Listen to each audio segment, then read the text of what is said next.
안녕하세요. 생생법률쇼 진행을 맡은 최승호입니다. 매주 금요일 생생법률쇼에서는 한 주 동안 우리 사회를 떠들썩하게 했던 사건, 사고를 짚어보고 분석하는 시간 함께 하는데요. 이 시간 법률사무소 HY의 황미옥 변호사님과 함께합니다. 어서 오십시오. 네, 안녕하세요. 법률사무소 HY의 황미옥 변호사입니다. 변호사님, 날이 점점 추워지는데 뭔가 시청자분들에게 좀 속 시원한 얘기 한 편만 좀 해주시죠. 예, 뭐 제가 굳이 속 시원한 말씀을 안 드려도 요즘 너무 정신이 없으실 것 같습니다. 쌓여진 현안에 정치권이 너무너무 시끌시끌해서 하루에도 소식이 너무 많이 쏟아지는 것 같은데 일단 현안이 되고 있는 사건 한번 지켜보시고요. 뭐 어찌되었든 조만간 결론이 나지 않겠습니까? 이런 말씀 드립니다. 저는 그 한강 작가의 노벨상 수상한 걸 보면서 되게 뿌듯해하면서 혼자 되게 좋아했었던 기억이 있습니다. 이번 주에는. 변호사님 보셨죠? 예, 봤습니다. 한강 작가님께서 또 검은 드레스를 입으시고 수상하시는 모습이 같은 한국인으로서 참 뿌듯했습니다만 한편으로는 나라가 좀 시끄럽네요. 네, 알겠습니다. 지금 이 방송은 유튜브를 통해서도 실시간으로 함께 방송되고 있으니까요. 많은 시청 부탁드리고요. 유튜브를 통한 소통의 창구도 열어두겠습니다. 방송 중 궁금하신 질문도 올려주시면 답도 해드릴 테니까요. 많은 참여 바라겠습니다. 여러분은 지금 생생법률쇼 함께하고 계십니다.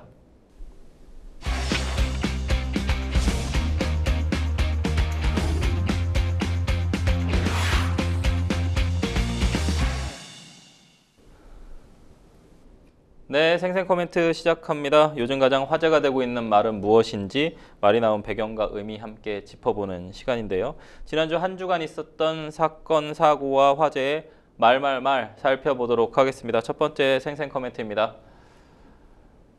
살인 무죄 부당하다.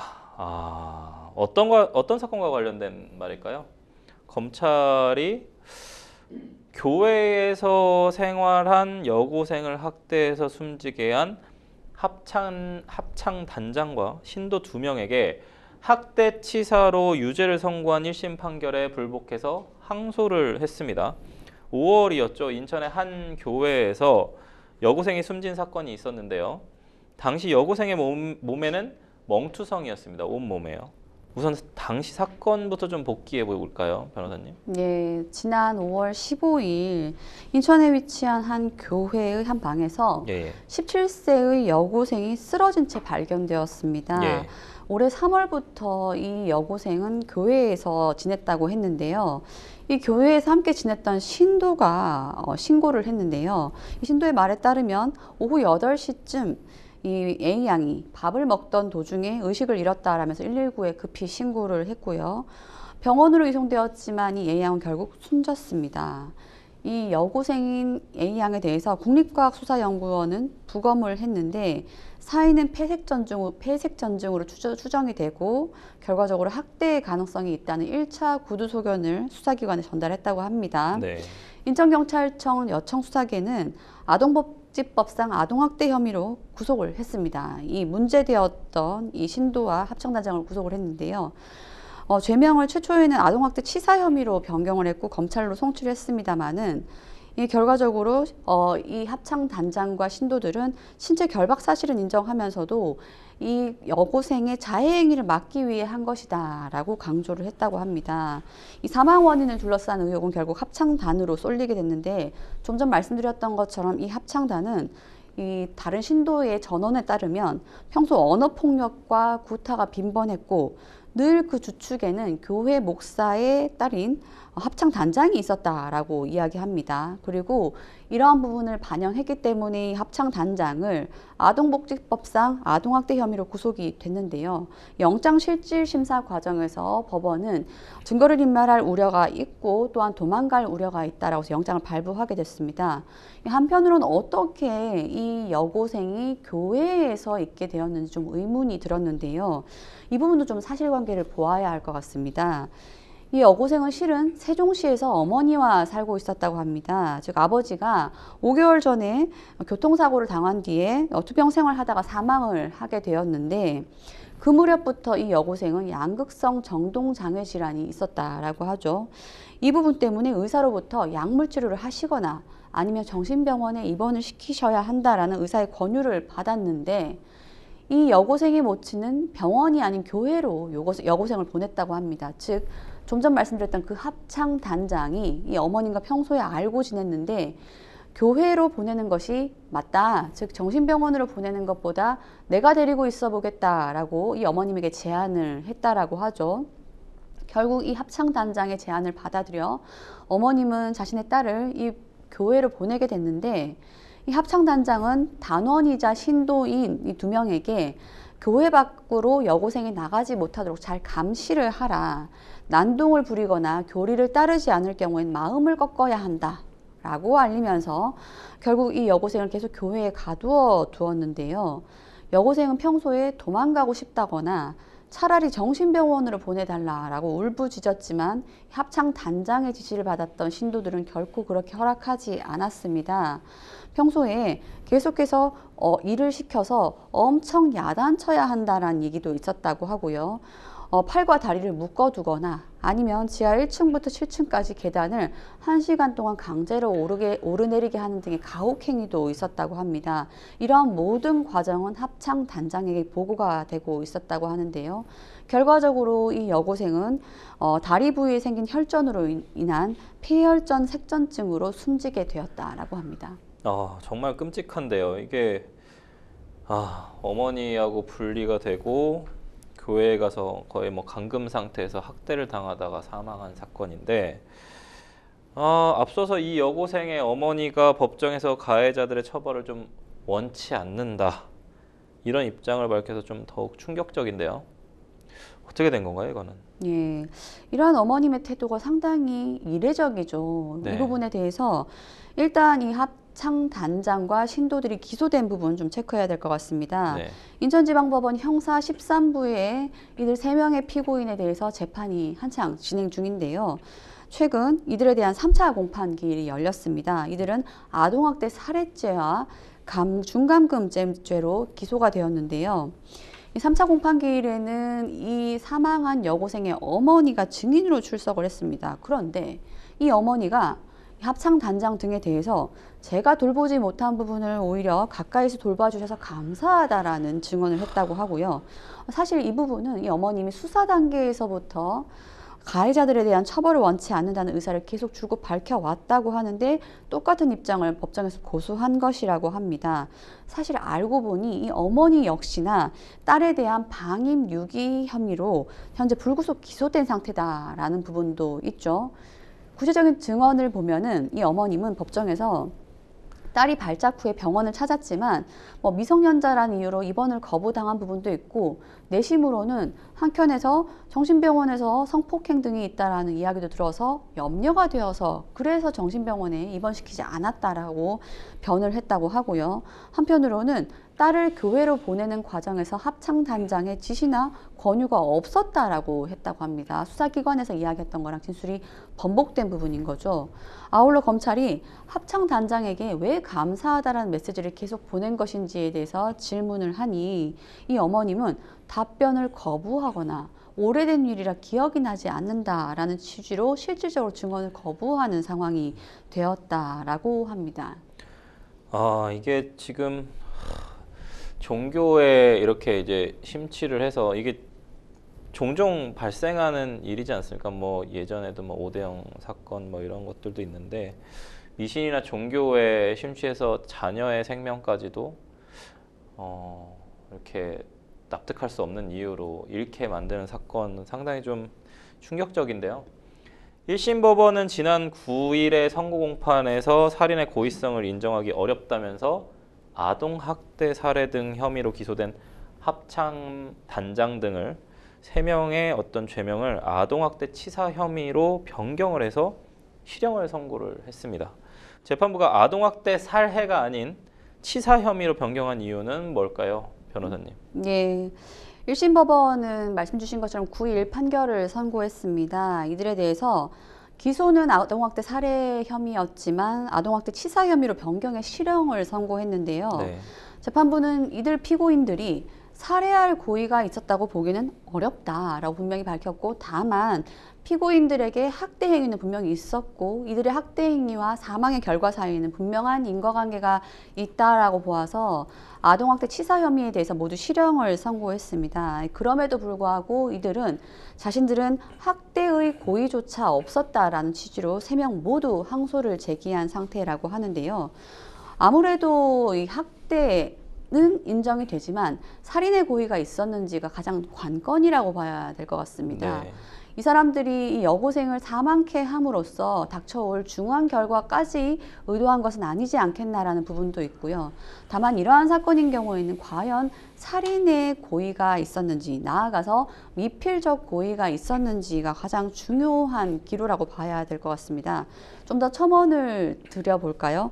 아동학대 범죄처벌법에서는 아동학대 살해죄와 아동학대 치사죄를 좀 달리 규정을 하고 있습니다. 살해죄인 경우에는 법정 최고형인 사형까지도 가능하게 되어 있죠. 네. 즉 범행을 한 사람이 아동을 살해한 경우에는 사형, 무기 또는 징역 7년 이상을 선고할 수 있도록 되어 있어서 말씀드린 것처럼 사형까지 선고할 수 있는 반면에 아동학대 치사, 즉 사망에 이르게 한 경우에는 무기 또는 5년 이상의 징역에 처한다라고 하여서 양자 간의 형량에 있어서 차이가 꽤 큽니다. 말씀드린 것처럼 이러한 차이는 결국 살해에 대한 미필적 고의가 있느냐 여부인데요. 실제로 살해의 미필적 고의가 인정된다라고 봐서 아동학대 살해죄를 인정한 사례가 있었습니다. 2021년 경남 남해군에서 발생했던 의붓딸을 때려 숨지게 한 사건이었었는데요. 이 재판에서 창원지방법원 진주지원의 재판부는 피고인은 분명히 자신의 행위로 인하여 피해자가 사망할 것이라는 것을 어느 정도 인식을 했고, 또한 그러한 사망의 위험을 용인하는 내심의 의사가 있었다라고 봐서 미필적 고의까지 모두 인정해 총 징역 30년을 선고했습니다. 네. 예, 그런데 이 사건은 그렇게 인정하지 않았던 부분이 네. 굉장히 의아하죠. 검찰은 이 3명에 대해서 분명히 아동학대 살해의 죄로 기소를 했고요. 한편으로는 기소 후 결심 공판에서 이들에 대해서 징역 30년을 구형을 하기도 했습니다마는 법원은 이것을 인정하지 않았던 것이죠. 예. 근데 변호사님, 이게 저는 좀 이해가 안 되는 게, 사실은 어린 아이를 데려다가, 물론 고등학생입니다만 데려다가 가스라이팅을 시켜서 뭔가 겁박하고 감금하고 내 얘기를 들을 수밖에 없게 만들고 자율성을 뺏고, 이런 상황에서 결국에는 학대 행위로 때려서 사망의 원인이 폐색전증이지 않습니까? 그러니까는 피가 너무 많이 나가지고 사실은 죽은 거예요. 저는 이게 미필적 고의가, 살인의 미필적 고의가 없다라고 조금 해석하는 것이 과연 타당한 것인지, 그냥 단순히 학대의 고의만 있다? 그들은 또 심지어 이것에 대해서 반성도 안 해서 학대의 고의도 없었다라고 이제 항변하고 있는데, 과연 이것이 살인의 고의가 없다라고 하면, 미필적 고의조차 없다라고 하면 맞는 것인지 변호사님 의견 좀 궁금합니다. 예. 아무래도 법원이 선고한 내용의 좀 구체적인 부분을 살펴볼 필요가 있다는 생각이 드는데요. 예. 말씀드린 것처럼 법원은 검찰의 구형 30년이 무색하게도 예. 이들 피고인들에게 징역 4년 내지 징역 4년 6개월의 형량을 선고했을 뿐이었습니다. 즉 1심 재판부는 이들 피고인들이 피해자가 1주 넘게 결박당해 생긴 혈전으로 사망한 사실은 인정을 하지만 이 피고인들에게 살인의 고의가 있었다고 보기는 어렵다고 본 것인데요. 네. 비판을 의식한 듯 재판부는 구체적인 이야기를 하고 있습니다. 이 피해자인 여고생인 여학생이 사망 전에 대소변을 가리지 못하거나 음식을 전혀 먹을 수 없는 상태였다고 보기는 어렵다고 본다고 했다고 합니다. 또한 이 결박한 것은 맞지만 결박한 행위 자체만으로 실제 살해할 고의가 있었다고 보기는 어렵다고 설명을 했고요. 실제 결박 행위도 자해나 이상행동을 하는 피해자를 보호하려는 의도가 있었다라고 판단했다고 봅니다. 이들 사이의 문자 메시지를 보았을 때에는 만약에 피해자의 상태가 호전된 경우라면은 마치 기적을 보는 것 같다라면서 서로 진심으로 기뻐하고 또 뿌듯해하는 문자 메시지를 주고받는 경우도 있었다라고 하고요. 또 이 굉장히 주범으로 알려져 있는 합창단장이 신도들에게 때리지는 말라라는 메시지를 여러 차례 보내기도 했고, 또 신도들은 이 여학생이 사망하기 전까지 식사도 계속 챙겨줬고, 즉 살해 고의가 없었던 것이 아니냐라는 거죠. 식사를 계속 챙겨줬고, 또한 갑자기 사망하는 그 폐색전증의 특성을 보았을 때 미리 사망하기 전에 예방하는 조치를 취하기 좀 어렵지 않았겠나라는 것이 재판부의 판단의 근거였습니다. 이 모든 것들이 사실 피해자 입장에서 피해자의 진술, 뭐 사망했으니까 피해자의 어떤 입장에서의 진술들이 아니지 않습니까? 가해자의 입장에서의 진술이고, 뭐 객관적인 증거가 사실 있을지도 사실 의문이긴 합니다. 근데 보호하려는 의도였다. 이게 계속 재판부에서도 물론 다 심리를 하셨겠지만 결론은 자기가 죽고 싶어서 죽은 건 아닐 거란 말이에요, 이 소녀가. 그러면 그 소녀의 한 맺힌 한을 어떻게 풀어줘야 되는 게 그게 재판이지 않을까라는 좀 생각도 듭니다만 4년 반은 조금 전 개인적으로 좀 이해가 안 되는데 검찰도 항소했겠죠? 지금 검찰 측 항소는 확인은 되지 않는데 일단 네. 구형량을 봤을 때는 분명히 항소를 했을 것으로 예상이 됩니다. 네, 항소를 해서 2심 판결이 또 어떻게 나오는지 한번 항소심 판결을 좀 지켜봐야 될 것 같습니다. 네, 저희는 첫 번째 생생 코멘트 마무리하고요. 두 번째 생생 코멘트 넘어가 보도록 하겠습니다. 두 번째 생생 코멘트 볼까요? 죽음의 위험 느낄 만큼 극심한 가혹행위가 있었다. 또 가혹행위와 관련된 사건으로 보이는데요. 학폭 가해자 살해한 10대의 변호인, 학폭 가해자를 살해한, 가혹행위를 좀 일삼았던 동창생을 살해한 혐의로 1심에서 징역형을 선고받은 10대 측이 항소심에서 정당방위를 좀 주장을 한 사건입니다. 알려진 바에 의하면 가혹행위가 상당히 극심했을 것으로 좀 보이거든요. 변호사님? 예. 그 서울고등법원 춘천 원해재판부는 예. 그 살인 혐의를 받는 19세 소년의 항소심 첫 공판을 열었다라고 합니다. 이 소년의 변호인 측은 이런 표현을 썼다고 해요. 당시 이 피고인인 소년이 처했던 상황은 죽어야만 끝나는 상황이었다라고 극단적인 표현을 하면서 얼마나 피해자인 사망한 소년에 의한 가혹행위가 극심했는지를 표현을 했는데요. 사건의 경위는 이렇습니다. 지금 기소되어 있는 이 피고인인 소년은 지난 4월 14일 오전 2시 30분 새벽 시간이죠. 중학교 동창생인 B군을 흉기로 찔러서 살해를 했습니다. 그리고 재판이 넘겨졌는데요. 알고 봤더니 사망한 B군은 평소 길에서 우연히 이 피고인인 소년을 만나게 되면 아무 이유 없이 폭행을 하고 무차별적으로 괴롭힘을 일삼았던 그야말로 학교폭력의 가해자였다고 합니다. 그런데 어떻게 이 새벽 시간에 이런 범행이 벌어졌나 했더니 사건 발생하기 약 3시간 전인 밤 11시 40분경에 이 사망한 B군과 그 친구는 삼척시에 위치한 이 피고인의 아파트로 찾아왔다고 합니다.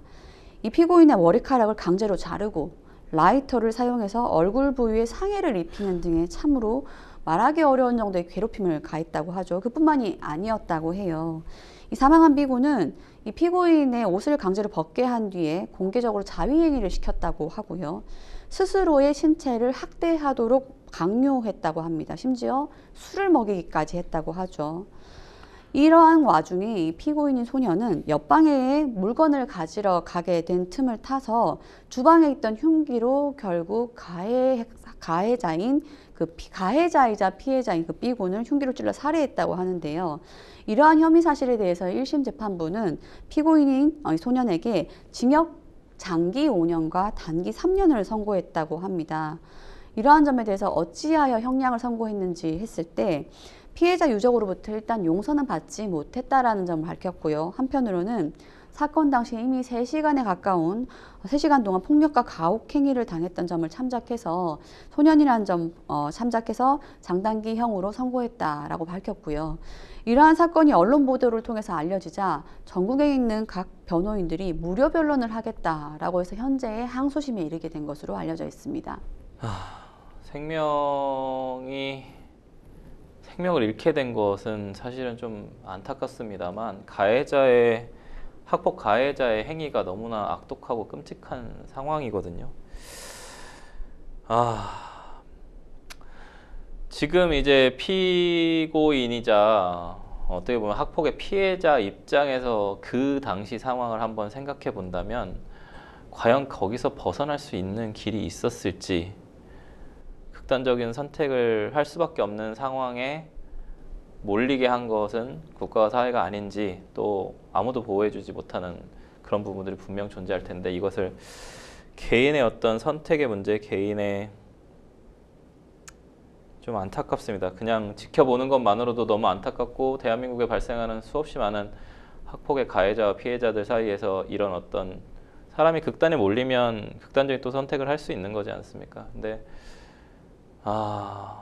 이 피고인은 친구를 만나지 말았었어야 하나요? 아니면 학교를 다니지 말았어야 했던 건가요? 어떤 선택을 했어야만 이 피고인이 이 상황을 벗어날 수 있었을까요? 라는 생각이 좀 드는데, 이 말이 좀 가슴이 아픕니다.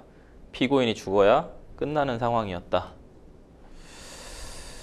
누군가가 죽어야 끝나는 상황이었다라는 말을 듣고 있는 사람으로서, 어른으로서 사실 좀 가슴이 아픈 상황입니다. 이게 뭐 20, 30년 계속 지속되고 있는 상황이라서 좀 뭔가 좀 해결을 하고 싶습니다만, 1심에서 단기 5년과, 그러니까 장기 5년하고 단기 3년 선고된 이유는 이 어떤 형량의 여부랑 상관없이 소년법 적용한 것 때문이지 않습니까, 변호사님? 예, 그렇습니다. 이 소년법 때문에 장기형과 단기형이 선고된 것인데요. 네. 이 소년법이라는 것은 14세 이상 19세 미만의 소년범에 대해서 형사소송에 대해서 특별히 규정해 둔 법이라고 보시면 되는데, 이 소년이냐 아니냐에 따라서 많은 여러 가지 좀 특례를 두고 있죠. 특히 소년법을 적용하는지 여부는 사실심 판결 선고시를 기준으로 하기 때문에 행위시가 아닌 판결시를 기준으로 한다라고 보시면 될 것 같고요. 이 소년법의 특성상 소년에 대해서는 정해진 형을 선고하기보다는 부정기형을 선고하도록 법이 규정을 하고 있습니다. 이 소년법상 소년이라면 법정형으로 장기 2년 이상의 유기형에 해당하는 죄를 범한 경우 그 형의 범위에서 장기와 단기를 정하여 선고한다. 다만 장기는 10년을 넘지 못하고 또 단기는 5년을 넘지 못한다라고 법이 규정을 하고 있습니다. 이러한 점 때문에 이 사건의 경우에도 19세인 이 소년에 대해서 1심은 장기 5년과 단기 3년을 선고하게 된 것입니다. 그렇군요. 여러모로 좀 참 안타깝고 마음이 무거운 사건입니다. 말씀드렸던 것처럼 변호인 측이 정당방위를 주장하고 있습니다. 정당방위 주장의 근거와, 이게 정당방위 사실 좀 잘 우리나라 법원에서 인정 잘 안 되는데 타당성은 좀 있다고 보시나요, 변호사님? 예, 일단 그 소년의 변호인 측은 정당방위를 주장하고 있다고 합니다. 네. 이 정당방위라는 것은 뭔가 위법한 상황이 있다라는 취지인데요. 네. 당시 이 소년이 3시간 가까이 피해자로부터 가혹행위를 당하고 있었던 상황이 있었고, 네. 또한 평소 이 소년은 중증 지적 장애로 인한 정신과 처방약을 복용하고 있었다고 합니다. 네. 사건 당시에도 그러한 약 복용 중이었는데, 네. 그럼에도 불구하고 피해자가 강제로 이 소년에게 소주 2병을 주입했다라고 하죠. 술을 먹게 했다고 하죠. 그러다 보니 약과 술이 혼용되어서 우발적으로 범행하게 되었다라는 점, 이 정당방위, 즉 위법한 상황에 대한 대항이다라고 변호인 측은 주장을 하고 있는데요. 사실 정당방위 너무 인정 안 해주죠, 우리 재판부에서. 네. 이런 점 감안한다면 이번 사건에서 차라리 정당방위에 대해서 명확한 규정과 근거를 제시를 해서 이 정도의 위법한 상황이라면은 이 정도는 정당방위 될 수 있다는 거 좀 보여주셨으면 좋겠고요. 이 변호인들은 좀 이런 주장도 하고 있습니다. 이 소년에 대해서는 자신이 죽느냐 아니면 가해자를 죽이느냐, 학교폭력의 가해자를 죽이느냐 하는 선택의 차이가 있었을 뿐이다 라고 이야기를 하면서 이 소년은 반드시 형면제를 받아야 된다는 점도 주장을 하고 있습니다. 또한 살인고의성도 없다고 주장을 하고 있는데요. 확인을 해보면은 이 소년이 수사 단계에서부터 살해의 고의가 있었다고 다 인정을 했던 것으로 보입니다. 그리고 1심에 이르기까지도 살해의 고의를 다 인정했다고 이야기를 하는데, 근데 사실 이 과정도 좀 문제가 있는 것이 수사에서부터 1심에 이르기까지 변호인이 선임되어 있었음에도 불구하고 변호인의 조력을 받지 못했다라는 이야기가 좀 드러난다고 해요. 네. 이 소년의 어머님이 사선 변호인을 선임을 하긴 했는데 이 변호인으로부터 구속된 이후에 거의 접견을 받지 못하고 법정에 출석도 하지 않았다고 해요. 그럼 누가 출석을 했냐 하면 복대리인이 출석을 했다고 하는데 잘 알려지다시피 형사사건은 복대리가 좀 불가능하지 않습니까? 그쵸. 그럼에도 불구하고 법원도 검찰도 이 형사사건은 복대리인 선임이 안 된다라는 것을 간과한 채 이 복대리인의 변론을 허용을 했다고 해요.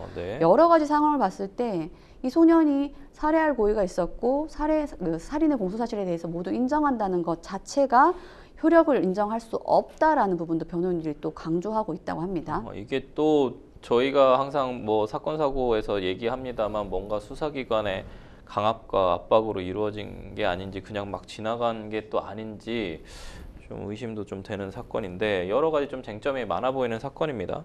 살인의 고의성과 정당방위 또 A군이 중증 지적장애로 인한 정신과 처방약을 좀 복용 중이었다라는 사실, 사건 당시에 좀 가해자 쪽에서 이제 학폭의 가해자 쪽에서 술을 먹이기까지 좀 한 점 등 이런 부분들이 좀 있는데 항소심 재판부가 좀 어떤 판단을 좀 하게 될까요, 변호사님? 네. 살인의 고의성, 정당방위, 심신미약, 그리고 변호인의 적법한 조력받을 권리 등등 여러 가지 쟁점이 많이 혼재되어 있는 사건이라고 보이는데요. 저는 뭐 그런 다른 쟁점보다도 정당방위에 대해서 이번 사건을 계기로 명확한 근거를 제시해서 많은 사건들에서 정당방위는 어차피 주장해도 받아들이지 않을 뿐이야 라는 무기력함을 느끼지 않도록 재판부가 좀 심층적으로 연구를 해주셨으면 하는 바람이 있습니다. 좀 연구를 좀 많이 해야 될 것 같고 뭐 결국은 또 뭐 과잉방위다라는 얘기가 나올 수도 있을 것 같긴 한데 그 부분만 되더라도 사실 뭐 과잉방위이기 때문에 뭐 형량이 좀 줄어들더라도 그런 부분에 대한 논의는 필요해 보이는 사건처럼 보입니다. 저희는 두 번째 생생 코멘트 여기서 마무리하고요. 마지막 생생 코멘트 살펴보겠습니다. 마지막 생생 코멘트 볼까요? 신고가 접수되면 경찰은 확인해야 한다. 어떤 얘기일까요? 너무나 당연한 얘기인 것 같은데 경북 영천시에 거주하는 고등학생이 윤석열 대통령의 탄핵을 촉구하는 쪽지를 지역 국회의원인 이만희 의원실에 사무실에다가 좀 붙였다가 경찰 조사를 좀 받았습니다.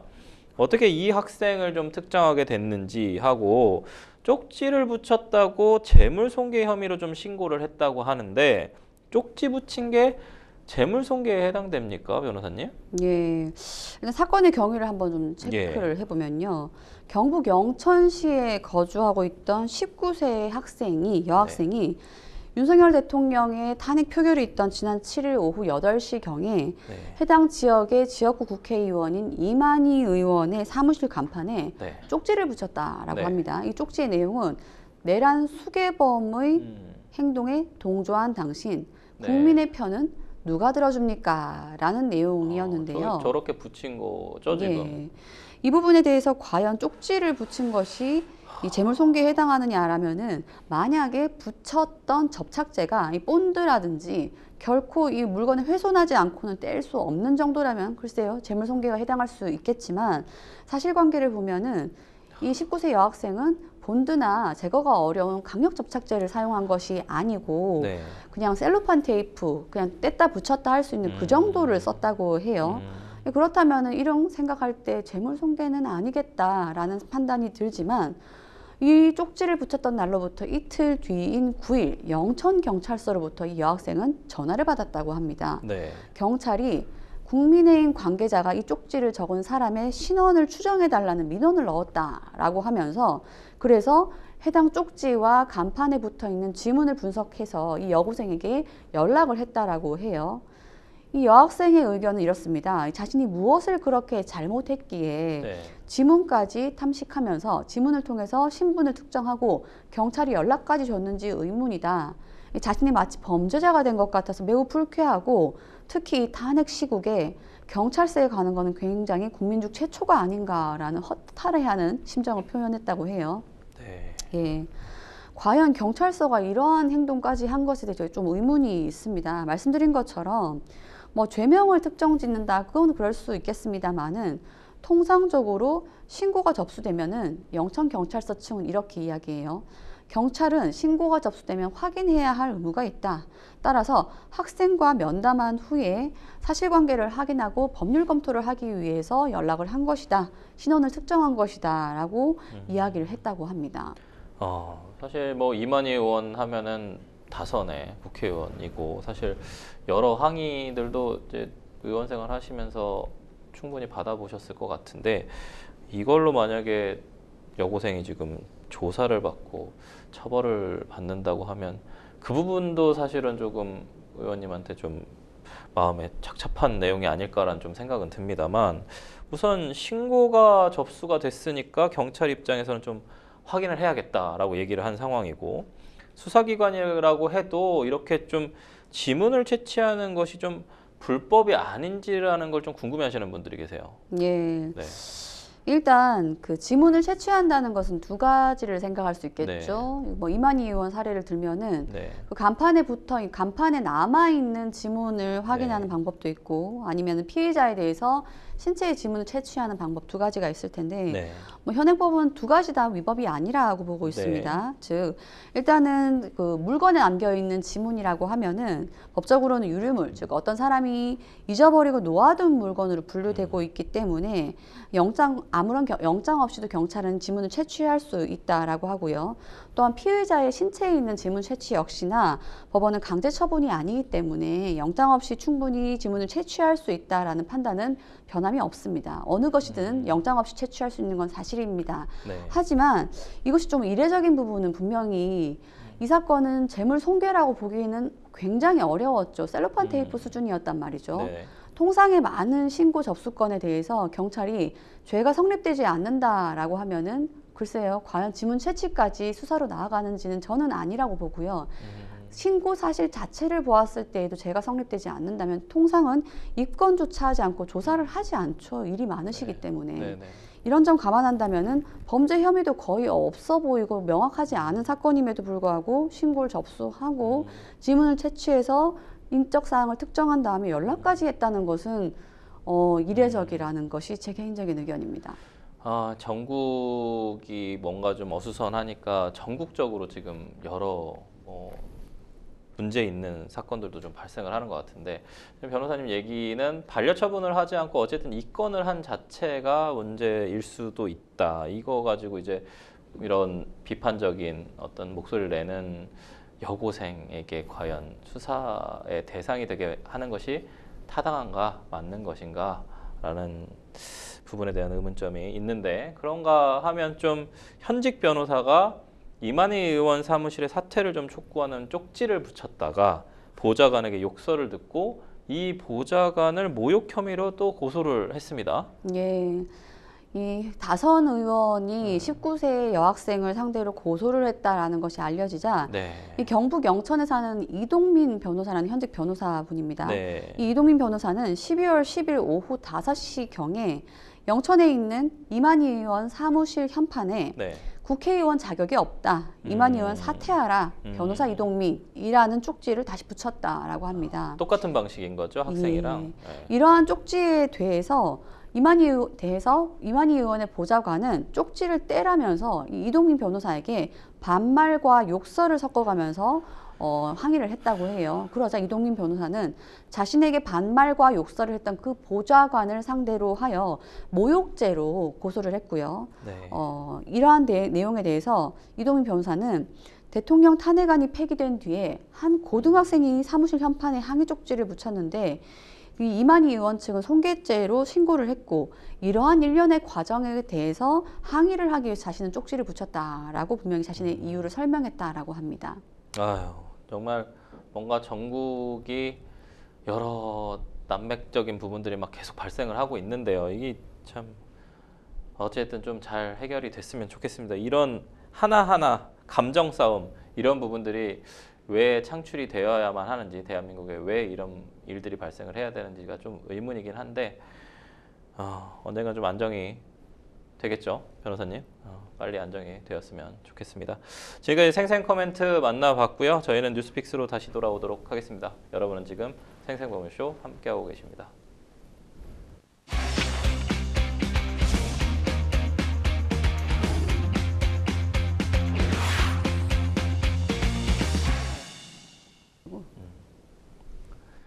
네, 분야별 가장 핫한 소식을 집중 분석해보는 시간 뉴스픽스 시작합니다. 매주 금요일에는 주요 사건, 사고, 이슈들을 짚어보는데요. 오늘 만나볼 첫 번째 주제는 강남 마약음료 제조 20대 항소심도 징역 23년입니다. 요즘 사실 되게 두려운 사건이었어요. 이른바 강남 학원가 마약음료 사건의 주범이 2심에서도 중형을 선고받았습니다. 1심과 같이 징역 23년인데요. 강남 학원가 마약음료 사건 당시 상당히 충격적이고 황당한 사건이었어요, 변호사님. 예, 지난 2022년 10월부터 이들 일당은 중국에 머물면서 국내외 공범들에게 필로폰과 우유를 섞은 이른바 마약음료의 제조 배포를 계획했고요. 지금 문제되었던 이 주범은 이들에게 공범들에게 제조와 배포를 지시한 혐의가 있었다라고 합니다. 이 주범의 지시를 받은 공범들은 지난 4월 강남구 대치동 학원가에서 집중력 강화 음료 시음 행사라면서 미성년자 13명에게 마약 음료를 제공을 했습니다. 그런데 음료를 제공받았던 학생 중에 9명이 이것을 마셨다고 하고요. 그중 6명은 환각 증상 등을 경험했다고 합니다. 그런데 이들의 행동은 더 괘씸한 부분이 마약 음료를 마셨던 학생의 학부모들에게 연락을 했다고 해요. 연락을 한 다음에 돈을 뜯어내려고 했지만 학부모들이 경찰에 신고하는 바람에 실제로 돈을 받아내지는 못했는데요. 결과적으로 이러한 마약 음료 제조와 배포 등의 범행을 주되게 지시했던 이모 씨 주범에 대해서 추가 기소가 이루어졌었고요. 지난 7월에 1심에서 징역 23년이 선고되었고 말씀 주신 것처럼 항소심에서도 징역 23년이 그대로 유지가 되었습니다. 아니 20대요, 20대. 제가 피고인은 20대인데 어디서 이런 걸 배웠을까요? 20대인데도.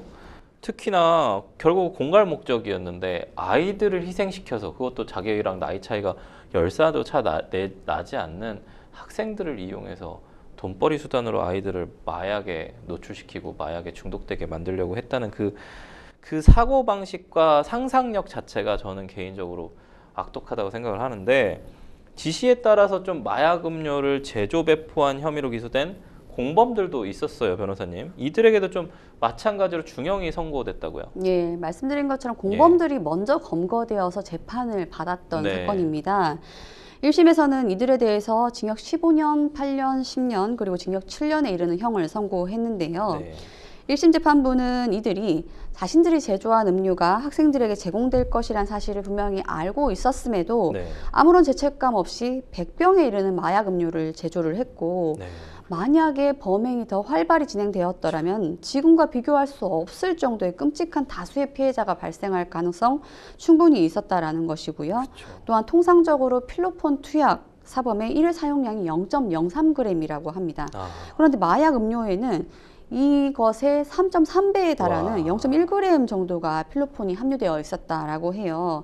이것으로서 급성 중독 현상이나 환각과 망상 등을 수반하는 착란 상태가 도래될 수 있었다는 점, 여러 가지 반영했을 때 중형을 선고해야 된다라고 했고요. 2심으로 올라갔습니다. 2심에서는 오히려 1심보다 형량을 좀 더 상향했습니다. 징역 18년과 10년 그리고 7년으로 더 상향된 형을 선고했는데요. MC님 말씀 주신 것처럼 이런 이야기를 하고 있습니다. 미성년자를 오로지 영리 취득의 도구로 이용했고, 아울러 보이스피싱 범죄와 마약 범죄가 결합된 신종의 유형이다. 그리고 미성년자와 그 부모를 표적으로 삼았다는 점에서 매우 재질이 극히 불량하다라는 점 지적을 하면서 상향했고, 대법원도 2심 판결의 형량을 확정했다라고 합니다. 정말 죄질이 극히 불량합니다. 제가 봤을 때도요. 영리 목적으로 마약하고 미성년자를 좀 이용을 했습니다. 건전한 사회 상식으로는 사실 생각하기 힘든 범죄 유형인데요. 때문에 주범이나 공범들의 형량도 무겁게 나온 것 같습니다. 변호사님 어떻게 보시나요? 예, 저는 이들이 했던 행동이 학생과 학부모의 심리를 이용을 했다는 것이 굉장히 비난받아 마땅하다고 보는데요. 이들은 학생들에게 기억력 상승 혹은 집중력 향상의 음료라고 속이면서 학생들의 이름 그리고 그 부모님의 이름과 연락처까지 다 받아갔다고 합니다. 추후 마신 학생들의 부모님에게 공갈할 목적이었겠죠. 마약 음료를 받은 학생 중에 9명이 마셨고 6명은 환각 증상을 겪었는데요. 이들은 마약 음료를 마셨던 학부모들에게 전화를 해서 당신의 자녀는 필로폰이 든 음료를 마셨다. 경찰에 신고하면 일이 커질 터이니 각각 1억 원을 준비하라고 공갈을 했다고 합니다. 하지만 학부모들이 경찰에 신고한 덕분에 아무도 실제로 돈을 뜯기지는 않았다고 하는데요. 굉장히 악독한 범죄라는 생각이 들고요. 이 범죄에 대해서는 사실 선고된 형량도 다소 감형된 부분이 있지 않나 생각이 들 정도로 엄단해야 될 필요성이 있는 범죄라고 봅니다.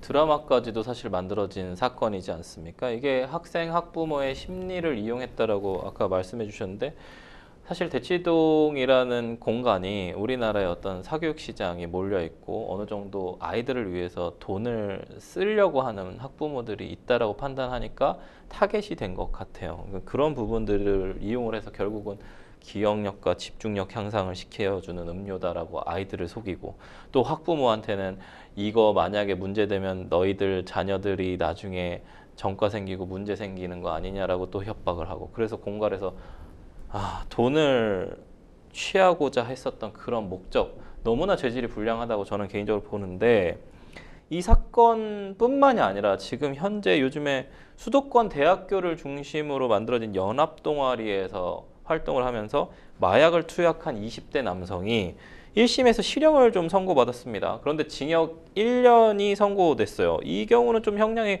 너무 적지 않나 이런 생각도 좀 들고요. 예. 서울 남부지방법원 형사 14부에서 마약류 관리에 관한 법률 위반 향정의 죄로 기소된 홍모 씨에게 징역 1년을 선고했습니다. 물론 추징금 101만 원과 40시간의 약물 중독 재활교육 이수 프로그램 이수 명령을 부과를 했는데요. 사실관계를 보면 이 피고인인 홍모 씨는 수도권의 13개 대학의 재학생 수백 명으로 구성되어 있는 연합동아리의 회원이라고 합니다. 그런데 이 연합동아리의 회원들이 함께 활동을 하면서 필로폰과 엑스터시를 4회 매수하고 투약했다고 하고요. LSD를 2회 투약한 혐의가 있었다라고 합니다. 이 연합동아리는 서울에 있는 명문대 재학생은 물론이거니와 의대, 약대 재입학 준비생 등등 다수 포함되고 있고 또한 30대 서울 소재 상급 종합병원 의사도 포함되어 있으며 40대 코스닥 상장회사의 임원도 연루되어 있다고 하는데요. 이 홍 씨의 문제가 아니라 이들 다수의 인간관계들이 모두 마약을 투약하고 향정한 것이 아닌 것인가 이거에 대한 의심이 굉장히 높은데 재판부는 이 피고인인 홍모 씨에 대해서 다른 마약의 종류와 양 그리고 횟수를 보았을 때에는 죄질이 좋지 않다라면서도 범행을 모두 인정하고 있으며 또 마약류에 손을 대지 않겠다고 다짐하고 있는 점 감안했을 때 징역 1년을 선고했다고 합니다. 근데 사실 좀 안타까운 부분은 마약 투약범들 사이에서 초범인 경우에는 집행유예라는 좀 기대를 많이 하는 편이죠. 그것에 비한다면은 실형 1년을 선고했다는 건 어느 정도 재판부가 좀 감안을 했다고 보이고요. 한편으로는 앞서 말씀드린 것처럼 이 범행이 연합동아리에 연루되어서 발생했다는 것 때문에 이 동아리 회장으로서 주범격인 사람도 지금 재판을 진행 중이라고 하네요. 이 재판을 진행 중인 주범인 연모 씨는 연세대를 졸업하고 카이스트 대학원까지 다녔지만 제적된 이력이 있다고 해서 이 주범의 형량도 좀 집중해 보아야 될 것 같습니다. 좀 지켜봐야 되겠네요. 그 지금 일명 대학가 마약 동아리 사건을 좀 수사를 한 결과 마약 범죄 수사망을 피하는 방법을 공유한 이런 텔레그램 단체 채팅방의 존재도 좀 나타났어요. 근데 변호사님, 이 마약 범죄는 계속 늘어나고 있거든요. 뭐 캔디형, 불마령 이런 마약을 다양한 방식으로 좀 접할 수가 있는데 근데 텔레그램 방금 사례에서 보듯이 자꾸 검거가 어렵거든요. 이거 어떻게 해결해야 됩니까? 예. 일단 텔레그램이라는 것은 비밀 대화가 가능하죠. 나와버리면은 대화방이 사라져버리지 않습니까? 이 때문에 익명성이 보장되는 것으로 굉장히 유명하고요. 또 서버조차 해외에 두고 있기 때문에 강제력을 가진 수사기관조차도 이 범행을 제대로 파악하기가 어렵죠. 국내 수사망이 뻗치지 못하는 부분 때문에 결과적으로 텔레그램은 마약 사범들의 놀이터와 같이 아주 중요한 도구가 되었습니다. 이런 점 때문에 좀 텔레그램 수사 협조가 필요했는데 최근에는 프랑스 검찰의 텔레그램 운영자에 대한 수사기를 기점으로 이제는 좀 협조를 기대할 수 있는 상황이라고 합니다. 네. 어쨌든 마약 사건 계속 늘어나고 있는데 재범률을 좀 줄여야 되고 뭔가 재활 치료도 빨리 병행이 돼야 국가적으로 뭔가 이 사안에 대해서 들여다봐야 되는 부분이 아닐까라는 생각이 더 큰 피해자가 나오기 전에 생각을 해봐야 될 것 같습니다. 저희는 첫 번째 뉴스픽스 주제 여기서 마무리하고요. 두 번째 뉴스픽스 주제 넘어가 보도록 하겠습니다. 두 번째 뉴스픽스 주제 볼까요? 제주 카지노 145억 횡령 주범 4년 만에 검거입니다.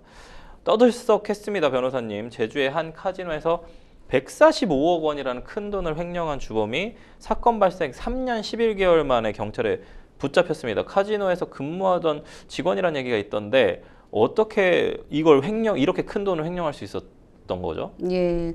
잠시 사건을 좀 복기를 하면요. 예. 제주도의 제주 신화월드 내에 있는 네. 랜딩 카지노 VIP 금고에서 네. 145억 6천만 원이 사라졌습니다. 네. 이것에 대해서 3년 11개월 만에 결국 경찰에 범인이 붙잡혔는데요. 네. 이 내용은 결국 특정경제범죄 가중처벌법상 업무상 횡령의 혐의로 네. 카지노 자금을 관리하던 중국계 말레이시아 국적의 임원 임모 씨가 결국 주범으로 검거가 됐는데 네. 인터폴 적색 수배를 통해서 네. 아랍에미리트에서 붙잡아 구속 송치했다라고 하는데요. 그래요.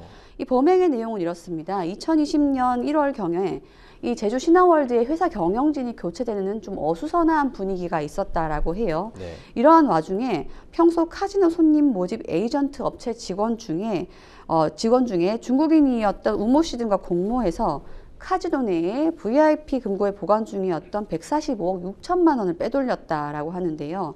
이들의 범행에는 중국인 3명과 한국인 1명 등이 공범으로 가담을 해서 결국 총 6명이 이 범행을 같이 자행을 했다고 하는데요. 네.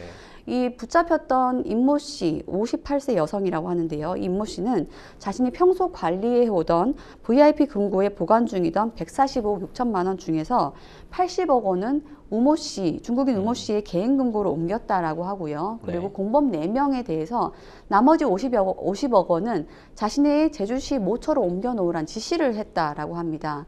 이 중에서 10억 원은 한치기를 통해서 해외를 송금하려고 했지만 당시 코로나19 과정으로 인해서 여의치 않았던 걸로 보입니다. 이 때문에 5억 원만이 해외로 빠져나간 것으로 경찰은 보고 있다라고 합니다. 이 2020년에 일어난 이 사건을 기억하시는 분들도 많을 텐데 4년 만에 주범이 좀 잡혔습니다. 그동안의 수사 과정이 좀 우여곡절이 많았을 것 같아요. 특히나 해외에서 검거됐다는 걸 보니까 인터폴 적색 수배 뭐 이런 수배도 이루어진 걸로 보이고요. 예. 4년 만에 주범인 임 씨가 잡혔지만 예.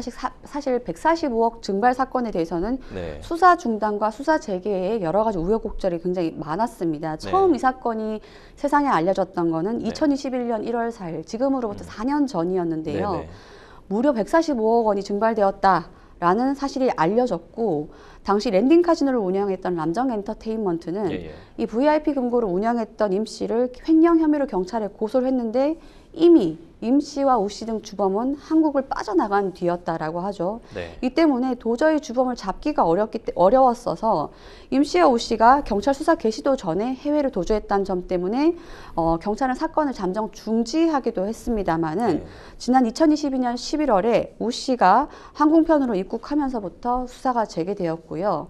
우 씨에 대해서 구속영장을 발부하고자 했지만 법원은 우 씨의 개인 금고에 있는 돈과 실제로 주범인 임 씨가 붙잡히지 않은 상황에서 카지노에서 사라졌던 돈이 똑같다라는 확증이 없지 않냐라고 해서 영장을 기각시켰다고 해요. 이 때문에 한동안 수사에 난항을 겪다가 최근 아랍에미리트 인터폴과 공조해서 임 씨를 검거하면서 결국 사건은 일단락하게 되었습니다. 사실 좀 제일 궁금해하시는 부분이 경찰이 찾아내서 압수한 돈이 134억 원이거든요.